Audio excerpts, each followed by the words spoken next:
Corté el último y frágil hilo que ataba a mi esposo a su madre, e incluso ahora, mirando hacia atrás a los restos de esa relación, todavía me pregunto si la paz que luché tanto por darle valió la pena por el silencio pesado y permanente que siguió.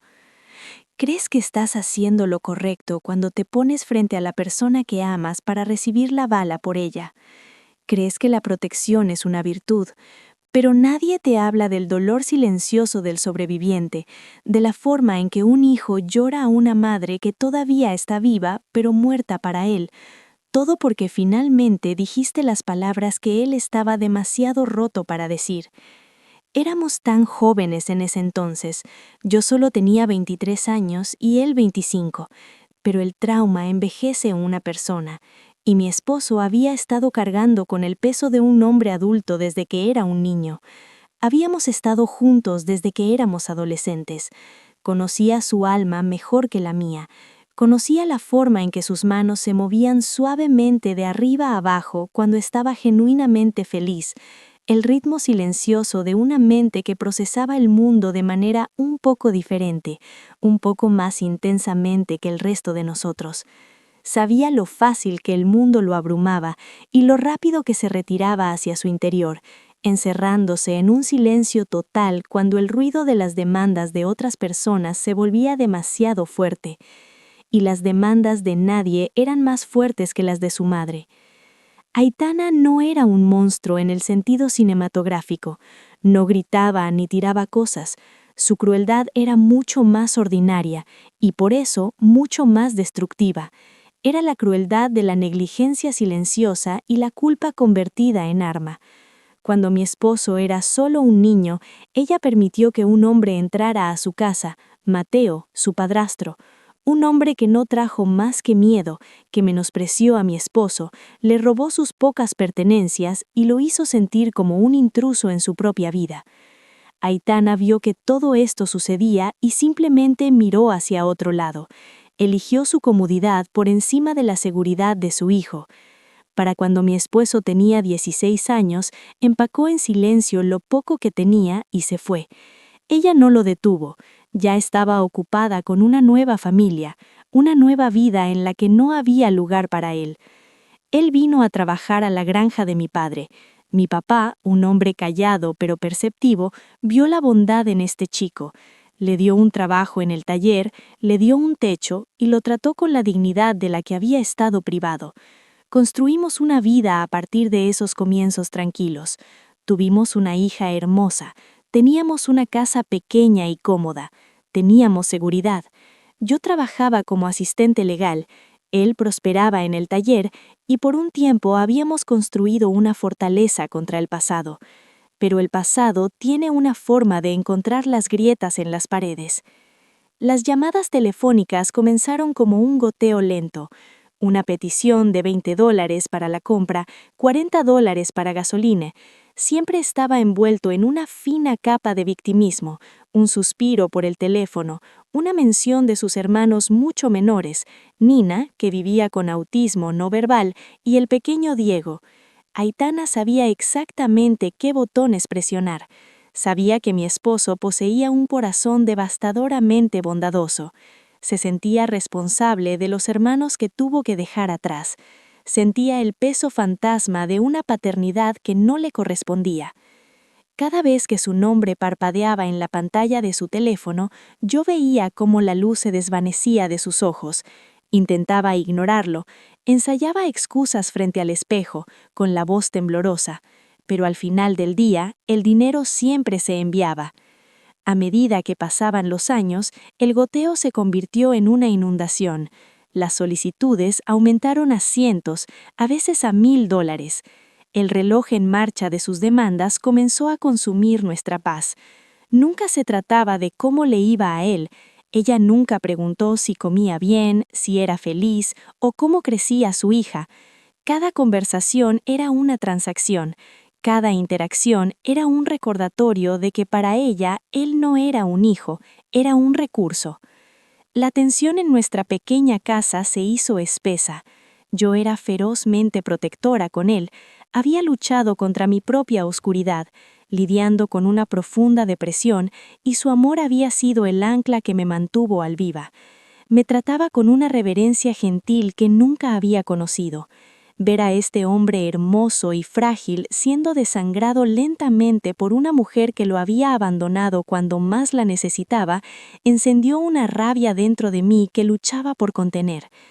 Vi el precio que le cobraba físicamente, el agastamiento instalándose profundamente en sus huesos, la forma en que se sentaba al borde de la cama, con los hombros caídos, cargando con la culpa de un hijo que creía que nunca era suficiente sin importar lo mucho que diera de sí mismo. Estaba desangrando emocionalmente, y la mujer que sostenía el cuchillo lo estaba convenciendo de que era su deber sangrar. El punto de quiebre no se anunció con truenos. Llegó en una tarde muy normal, poco después de que nos enteramos de que Mateo, el hombre que había atormentado la juventud de mi esposo, finalmente había salido de la cárcel y supuestamente se dirigía a rehabilitación. Cometimos el error de visitar la casa de Aitana. Tenía a mi hija en la cadera, sintiendo la atmósfera familiar y asfixiante de ese hogar cerrándose sobre nosotros, completamente ajenos a que este era el día en que todo cambiaría irreversiblemente. El aire en su sala de estar siempre se sentía pesado, espeso por los resentimientos no expresados y el olor persistente a polvo rancio. Mi esposo se sentó en el borde del sofá, su postura ya encogiéndose, volviendo a ser el niño aterrorizado de 16 años que solía esconder sus pertenencias de un padrastro cruel. Sostuve a nuestra hija cerca, sintiendo su pequeño y cálido latido contra mi pecho, un marcado contraste con la frialdad que llenaba la habitación. Aitana se veía mayor. El tiempo no había sido amable con ella, pero no era solo el envejecimiento físico. Era el agotamiento de una mujer que había pasado toda su vida dependiendo de los demás para sobrevivir. En un momento extraño y fugaz, casi sentí lástima por ella. No tenía habilidades, ni independencia, y ahora, con Mateo dirigiéndose a rehabilitación y sin ofrecer apoyo financiero, se estaba ahogando en la realidad que ella misma había creado. Estaba aterrorizada del mundo. Pero el miedo no excusa la crueldad, y su estrategia de supervivencia de toda la vida siempre había sido consumir a su hijo mayor. La habitación estuvo en silencio hasta el repentino zumbido de un teléfono. No fue una llamada, fue un mensaje de texto. Ella estaba sentada a 1 metro de él, y sin embargo le envió un mensaje. Vi a mi esposo sacar su teléfono del bolsillo. Sus ojos recorrieron la pantalla y vi la familiar caída de sus hombros, el desinflamiento físico de un hombre que se daba cuenta de que solo estaba en esta habitación para ser utilizado. $2,000, ese era el número en la pantalla, para el trabajo dental de su hijo menor. Se quedó mirando al suelo durante mucho tiempo. El silencio se alargó, pesado y sofocante. El reloj en marcha de nuestras vidas, los años en los que se suponía que debíamos estar construyendo el futuro de nuestra propia familia, se sentía como si estuviera siendo robado, minuto a minuto, dólar a dólar. La brecha entre quién era él y quién necesitaba ella que fuera, se estaba ensanchando hasta convertirse en un cañón. Finalmente levantó la vista. Su voz era apenas un susurro, pero era firme. No. Fue una sola sílaba, pero quedó suspendida en el aire como cristal roto. Nunca lo había escuchado decírselo tan claramente. El rostro de Aitana se enrojeció de un rojo profundo y furioso. La breve lástima que sentí por ella se desvaneció, reemplazada por un instinto frío y protector. No preguntó por qué. No expresó preocupación por sus finanzas, ni le preguntó si estaba luchando para mantener a su propia hija. Simplemente pasó al ataque. «Nunca haces nada por tu familia», escupió, con las palabras goteando un veneno que se había estado gestando durante años. «Eres un desagradecido. Después de todo, nos dejas aquí para pudrirnos». No lo miró como una madre que pierde a un hijo. Lo miró como un propietario que mira a un inquilino que se ha atrasado en el alquiler. Sentí que algo dentro de mí se rompió. No fue una explosión fuerte y dramática, fue la claridad silenciosa y absoluta de una mujer que se niega a dejar que entierren vivo a su marido. Acomodé a mi hija en mi cadera, me puse de pie, y miré a Aitana directamente a los ojos. No levanté la voz, no lo necesitaba. Mi esposo hace todo por su familia, dije, con mi voz peligrosamente estable. Me señalé a mí misma y a la niña en mis armas. Ellas son su familia. Esos niños en la otra habitación son sus hermanos, no sus hijos. No te deben nada por ellos. Él es tu hijo, no una alcancía que puedes romper cuando quieres cosas. La habitación quedó en un silencio sepulcral. Aitana se quedó mirándome, con la boca ligeramente abierta, la ilusión de su control repentinamente destrozada. Miró más allá de mí, fijando su mirada en mi esposo, esperando que me silenciara, que me pusiera en mi lugar para proteger su orgullo. ¿Vas a dejar que me hable así?, exigió, con su voz temblando de indignación. No esperé a que respondiera. El peso de una vida de sumisión era demasiado pesado para que él lo rompiera en una sola tarde. Le entregué a nuestra hija. Sus manos temblaban, pero la abrazó con fuerza. Me volví a la mujer que lo había dado a luz, pero que nunca lo había criado como madre. No le pidas un centavo más hasta que te disculpes por hablarle de la forma en que lo acabas de hacer. Salimos. Él no miró hacia atrás, pero cuando la puerta se cerró detrás de nosotros, el silencio que siguió no se sintió como una victoria, se sintió como un funeral. El viaje en auto a casa fue completamente silencioso. Él conducía, con los nudillos blancos contra el volante, la mirada fija en la carretera. En el portavasos entre nosotros, su teléfono vibraba sin cesar. La pantalla se iluminaba una y otra vez con el nombre de ella, seguido de párrafos de mensajes de texto sobre lo desagradecido que era, lo poco que le importaba su propia sangre. Me acerqué, silencié su conversación y puse su teléfono en silencio. La pantalla brillante finalmente se oscureció, pero la energía pesada y sofocante de sus acusaciones parecía viajar con nosotros en el espacio pequeño del auto. No habló. Miré su perfil, la tensión de su mandíbula, y una cría ola de pavor me invadió. Pensé que lo había roto. Pensé que al intervenir, mi acción había destrozado el frágil orgullo que le quedaba. Ese es el peligro oculto de hablar por otra persona cuando está paralizada. Nunca sabes realmente si le estás entregando un escudo o quitándole la voz permanentemente. Esa noche, acostados en la oscuridad de nuestra habitación, la presa finalmente se rompió. Me dio la espalda, pero podía sentir el Matelsar temblar. Estaba llorando. No era un clamor fuerte y dramático como el que se ve en las películas. Era el sollozo exhausto y sin aliento de un niño que finalmente había dejado de huir de un fantasma. Lo atrajiste hacia él, y la verdad brotó de él en susurros entrecortados. Me dijo que estaba agradecido de que yo hubiera dicho las palabras que él físicamente no podía sacar de su garganta. Luego vino la frase silenciosa que me devastó. Dijo que a veces sentía que a ella no le importaba si estaba vivo, siempre que su billetera estuviera abierta, que por mucho que se sacrificara, nunca sería suficiente para comprar el amor genuino de una madre. Lloró porque se dio cuenta de que ella nunca se preocupaba por él. Ni una sola vez llamaba para preguntar solo cómo estaba. Ni una sola vez. Nombrar ese dolor al aire, mirar por fin la realidad de su abandono de la infancia, era agonía necesaria. Por un breve momento, pareció que la tormenta había pasado. Los 2 días siguientes ofrecieron una falsa esperanza profunda y hermosa. Nos despertamos y el teléfono no sonó. La sombra de las demandas de su madre había desaparecido de nuestro pasillo. Se tiró al suelo y jugó con nuestra hija, agitando levemente las manos de esa manera entrañable y emocionada suya cuando estaba genuinamente feliz, completamente presente en el momento. Tomamos café en la cocina silenciosa sin mirar nuestras pantallas. Sentimos que habíamos sobrevivido. Parecía que establecer ese límite severo había funcionado y que este silencio era el comienzo de una paz nueva y más saludable para nuestra familia. Pero la claridad rara vez es tan simple. Más tarde esa tarde me senté a la mesa de la cocina de mis padres. Mis padres habían sido su santuario, las personas que realmente lo criaron hasta convertirlo en un hombre. Les conté la discusión, esperando validación. Mi papá me miró por encima de su taza de café, con expresión seria. Me dijo que no me equivocaba en lo que dije, pero que debería haberme mantenido al margen. Mi madre estuvo de acuerdo, y agregó suavemente que mi esposo tenía que ser quien trazara la línea.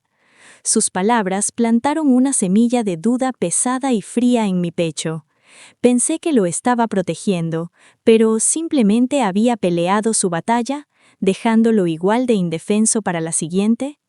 Al hablar por él, ¿había confirmado accidentalmente la creencia de Aitana de que él era débil?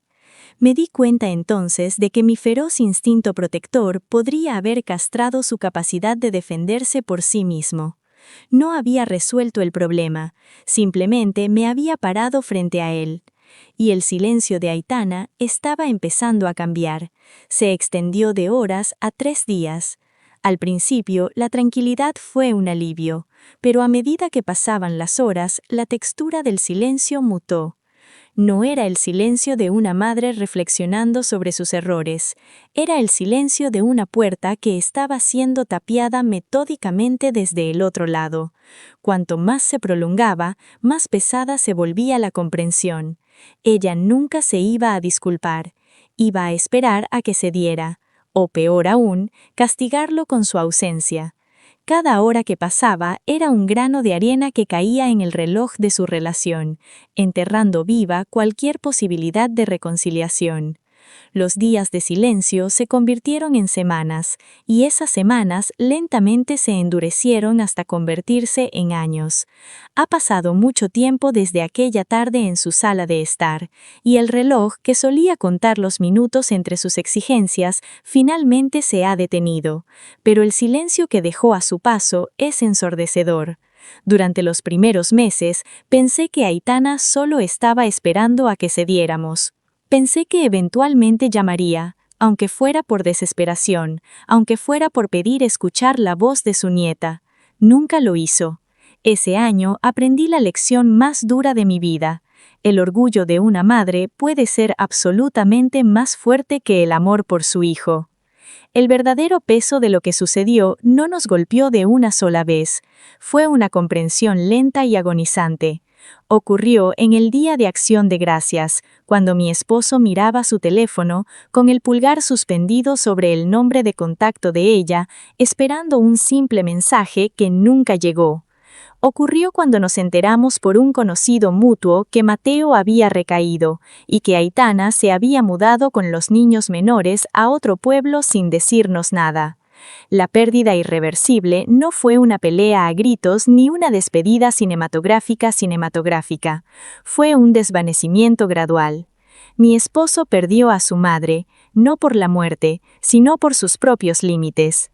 La devastación silenciosa llegó un martes cualquiera. Había pasado por delante de una vieja panadería a la que ella solía llevarlo cuando era muy pequeño, antes de Mateo, antes de que comenzara el abandono. Compró un pastel, se sentó en su camioneta e intentó llamarla. Solo quería escuchar su voz. En su lugar se reprodujo un mensaje grabado. El número había sido desconectado. Llegó a casa esa noche, dejó las llaves en la encimera y me miró con una expresión de rendición profunda y vacía. No cambió su número porque esté enojada, dijo, con la voz quebrada en un susurro. Lo cambió porque dejé de pagar sus cuentas. Ese fue el momento en que la esperanza murió por completo. No lloró esa noche, simplemente fue a nuestra habitación y se acostó en la oscuridad. Yo me senté a la mesa de la cocina, mirando fijamente a la pared, aplastada por el peso de lo que había puesto en marcha. Había protegido su cuenta bancaria, había protegido nuestro hogar, pero también había obligado a un joven frágil a mirar directamente al abismo de la indiferencia de su madre. Le quité la ilusión de que ella lo amaba. Pensé que estaba siendo una heroína, una esposa feroz defendiendo a su marido, pero le robé el único cierre que podría haber tenido, el cierre de defenderse por sí mismo. Ahora tenemos una vida hermosa. Es un padre maravilloso, un mecánico brillante y un esposo gentil, pero hay una sombra permanente detrás de sus ojos, un miembro fantasma donde solía estar su familia. Aprendes a medida que envejeces que salvar a alguien del fuego a veces significa que eres tú quien tiene que decirle que la casa se quemó por completo. Si estuvieras en mi lugar, sabiendo lo que sé ahora, ¿habrías elegido de otra manera? ¿Crees que la historia termina cuando la puerta se cierra y el número de teléfono cambia? Yo también lo pensé. Pensé que la parte más difícil de la batalla era la confrontación, y que el silencio que siguió era el premio que habíamos ganado. Pero el dolor no tiene un final limpio y cinematográfico. Cuando cortas una rama de un árbol familiar, no solo pierdes la madera rota, pierdes las hojas frágiles e inocentes que estaban adheridas. Para nosotros, esas hojas eran Nina y Diego. A medida que los años comenzaron a acumularse, uno sangrando lentamente hacia el siguiente, la realidad de lo que mi intervención realmente nos había costado comenzó a tomar forma. Mi esposo ya no hablaba de su madre. Enterró ese dolor en lo más profundo, bajo capas de largas horas de trabajo y paternidad. Pero los fantasmas que acechaban nuestras noches tranquilas no eran Aitana, eran los niños que ella se quedó. Nina tendría 13 años ahora, Diego tendría 10. Recuerdo estar mirando a mi esposo con nuestra propia hija una noche. Estaba sentado en la alfombra, alineando meticulosamente sus bloques de madera por color, cuando ella los derribó con un chillido de deleite. Él no se enojó, solo sonrió, y sus manos hicieron ese movimiento de aleteo rápido y familiar que siempre significaba que estaba completa y alegremente abrumado por su amor por ella. Pero entonces, a mitad del movimiento, sus manos se congelaron. Su sonrisa desapareció. Vi sus ojos perder el brillo mientras miraban los bloques esparcidos, y supe exactamente a dónde había ido su mente. Estaba pensando en Nina. Nina no hablaba. Vivía en un mundo que la aterrorizaba y la abrumaba, un mundo que Aitana nunca trató de entender. Mi esposo solía ser el único que podía calmarla. Poseía un lenguaje silencioso e instintivo con ella, tal vez porque su propia mente procesaba el mundo de una manera bellamente similar y profundamente sensible. Sabía cómo atenuar las luces, cómo sentarse en silencio a su lado sin exigir contacto visual, cómo hacerla sentir segura en una casa llena de tensión. Al enfrentarme a Aitana, al proteger ferozmente el bienestar financiero y emocional de mi esposo, inadvertidamente había cerrado con llave la única puerta que esos niños tenían hacia la seguridad. Había cortado sus salvavidas. La presión moral de esa comprensión es una manta pesada y sofocante que uso todos los días. Teníamos el dinero, estábamos cómodos. Sí, Aitana lo estaba explotando. Sí, los $2,000 que exigió ese último día fueron una manipulación. Pero a medida que pasaban los años, comencé a hacerme una pregunta venenosa. ¿Valía la pena el principio de la cuestión por la seguridad de esos niños? ¿Deberíamos haber pagado simplemente el rescate? Cada vez que pasa el cumpleaños de Diego en octubre, el reloj en marcha en mi mente se hace más fuerte. Diego está llegando a la edad exacta que tenía mi esposo cuando el abuso emocional de Mateo comenzó a intensificarse. La idea de ese niño pequeño navegando en un hogar con un adicto que ha recaído, sin su hermano mayor para protegerlo, me enferma físicamente. Mi esposo nunca lo dice en voz alta, pero lo veo revisando los obituarios locales en línea. Lo veo buscando el nombre de Mateo en los registros públicos de arrestos, tratando desesperadamente de encontrar migajas de información sobre los hermanos que se vio obligado a abandonar. Pensé que lo estaba salvando de ahogarse, pero a veces, cuando miro la tristeza silenciosa grabada permanentemente en su rostro, me doy cuenta de que simplemente lo subí a una balsa salvavidas y lo obligué a ver hundirse al resto de su familia. El reloj de arena de nuestro distanciamiento finalmente se quedó sin arena una húmeda tarde de martes, 5 años después de que la puerta se hubiera cerrado. No fue una llamada telefónica dramática en medio de la noche y no fue una visita al hospital. El clímax de nuestra historia, el momento en que la pérdida se volvió permanente e irreversible, ocurrió en el entorno mundano del estacionamiento de un supermercado. Mi esposo había ido a comprar algunas cosas después de su turno en el taller. Me dijo más tarde que había estado de buen humor, pensando en el fin de semana, pensando en el próximo recital de piano de nuestra hija. Mientras caminaba hacia su camioneta, el sonido de una vocalización muy específica y angustiada cortó el ruido del tráfico. Era un sonido que no había escuchado en media década, pero su cuerpo lo recordó al instante. Era Nina. Ahora tenía 13 años, pero en medio de una severa crisis sensorial, los años se desvanecieron.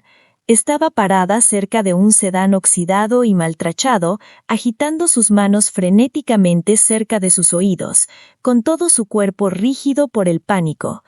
El mundo era demasiado ruidoso, las luces demasiado brillantes, y ella se estaba ahogando en él. Junto a ella estaba Aitana.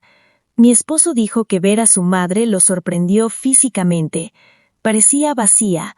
Los años de cargar con el peso de la adicción de Mateo y la pobreza extrema que ella misma había provocado la habían envejecido 20 años en 5. Se veía exhausta, frágil y completamente incapaz de calmar a la adolescente aterrorizada que estaba a su lado. Solo tiraba del brazo de Nina, tratando de forzarla a entrar al auto, con movimientos bruscos y frustrados. El instinto es algo poderoso. Antes de que su cerebro pudiera procesar la historia, los límites o los 5 años de pesado silencio, mi esposo ya estaba caminando hacia ellas. Su memoria muscular se hizo cargo. Sabía exactamente qué hacer. Sabía que debía acercarse lentamente, bajar su voz a un murmullo y pararse al lado de Nina en lugar de frente a ella, y guiar suavemente su ritmo hasta que se sintiera segura. Salió de la sombra de los autos, con la mano ligeramente elevada, listo para ser el hermano mayor que podía hacer que el mundo aterrorizado se callara. Aitana lo vio. Mi esposo dejó de caminar. Esperó la ira. Esperó los comentarios amargos sobre su dinero o un comentario sarcástico sobre cómo finalmente había decidido aparecer. Se preparó para una pelea. Pero no hubo pelea.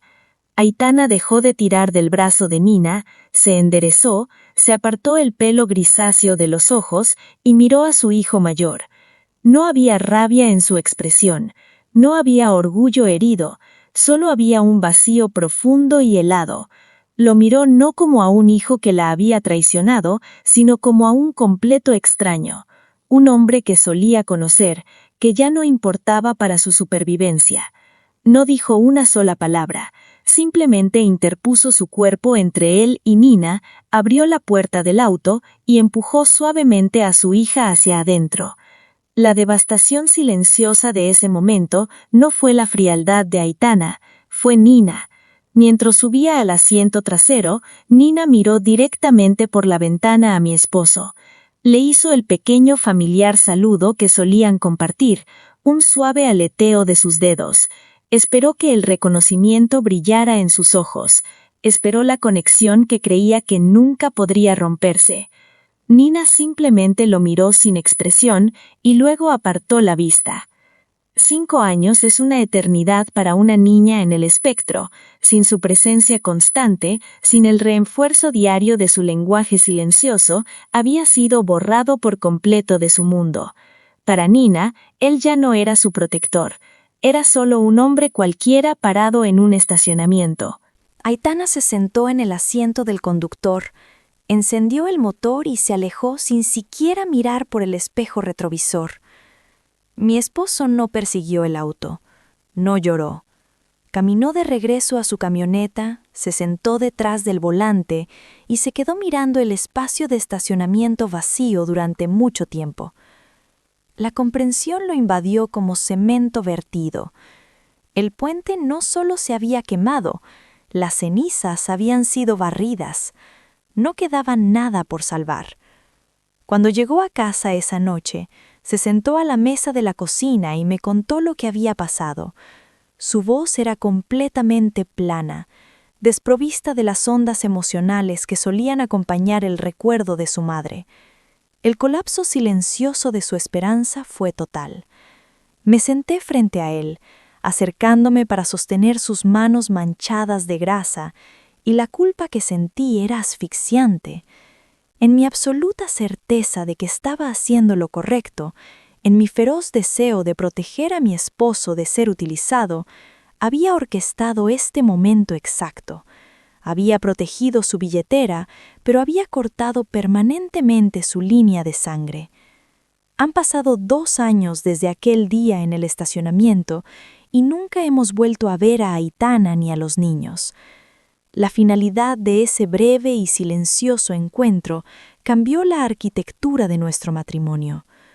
No discutimos sobre lo que pasó, no buscamos a un profesional para desentrañar las capas de su dolor, simplemente absorbimos la pérdida en los cimientos de nuestra vida diaria, como una mancha oscura en el piso de madera que eventualmente aprendes a esquivar al caminar. Mi esposo es un padre espectacular. Está presente, es paciente y está profundamente en sintonía con el mundo emocional de nuestra hija. Cuando ella se siente abrumada, él no entra en pánico. Se sienta con ella, con las manos descansando tranquilamente sobre las rodillas, ofreciendo un ancla firme y segura hasta que pasa la tormenta. Él le da exactamente lo que a él le fue negado, un padre que se queda. Hemos construido un hogar cálido, financieramente seguro y completamente libre de las demandas caóticas y manipuladoras que solían dictar nuestras semanas. Según todas las métricas convencionales de la edad adulta, ganamos. Establecimos límites, detuvimos la hemorragia financiera, protegimos nuestra paz.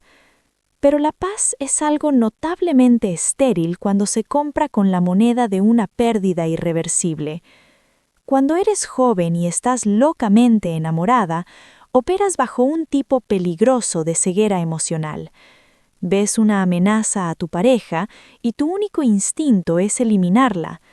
Ves las dinámicas familiares como ecuaciones matemáticas. Si esta persona le está restando felicidad, eliminarla será igual a alegría.